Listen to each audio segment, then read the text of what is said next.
দাউদ আলাইহিস সালামের মুজিজা ছিল, আল্লাহ রাব্বুল আলামিন তাকে মুজিজা দিয়েছিলেন, গলার সুন্দর আওয়াজ দিয়েছিলেন। তিনি যখন জাব্বুর শরীফ তেলাওয়াত করতেন, উড়ন্ত পাখিরা ওড়া বন্ধ করে চতুর্দিকে বসে আল্লাহর কালাম শুনতো। তিনি লোহা দিয়ে অস্ত্র তৈরি করতেন। অস্ত্র বানাবার সময় আগুন দিয়ে লোহা পোড়ায় অস্ত্র বানাতে হয়। দাউদ আলাইহিস সালামের তার প্রয়োজন ছিল না। তিনি যখন লোহা হাতির ভিতরে নিয়ে চাপ দিতেন, লোহা পানি হয়ে আঙ্গুরের ফাঁক দিয়ে গলে পড়ে যেত। এটা ছিল তার মুজিজা। হযরত সুলাইমান, আল্লাহ রাব্বুল আলামিন তাকে মুজিজা দান করলেন।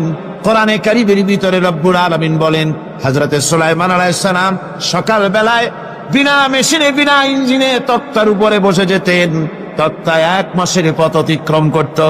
আবার সন্ধ্যা বেলায় বসতেন, এই তক্তা আর 1 মাসের পথ অতিক্রম করে যেত। ঈসা আলাইহিস সালামের মুজিজা ছিল, জন্মান্তের চোখের উপরে হাত বুলিয়ে দিতেন, সঙ্গে সঙ্গে চোখ ভালো হয়ে যেত। কুষ্ঠব্যাধিগ্রস্ত লোকের গায়ে হাত বুলাতেন, সঙ্গে সঙ্গে কুষ্ঠব্যাধি ভালো হয়ে যেত। এই ছিল তাদের মুজিজা। পয়গম্বরেরা বিদায় হয়ে গেলেন, মুজিজা বিদায় হয়ে গেল।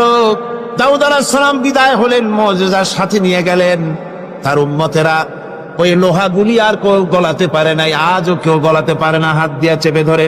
সুলাইমান আলাইহিস সালাম দুনিয়া থেকে বিদায় হয়ে গেছেন, মুজিজা নিয়ে কবরে চলে গেছেন। আজ আর তার অনুসারীরা অথবা দুনিয়ার কোন মানুষ বিনা ইঞ্জিনে তক্তায় বসে আর হাওয়ায় উঠতে পারবে না। মুসা আলাইহিস সালাম বিদায় হলেন, লাঠির মুজিজা চলে গেল। তার উম্মতেরা, তার অনুসারীরা কিয়ামত পর্যন্ত যদি 1000 চেষ্টা চালায়, লাঠিকে আর কোনোদিন সাপে পরিণত করতে পারবে না। ঈসা আলাইহিস সালাম, আল্লাহ রাব্বুল আলামিন তাকে উঠায় নিলেন, মুজিজা তিনি সাথে নিয়ে গেলেন।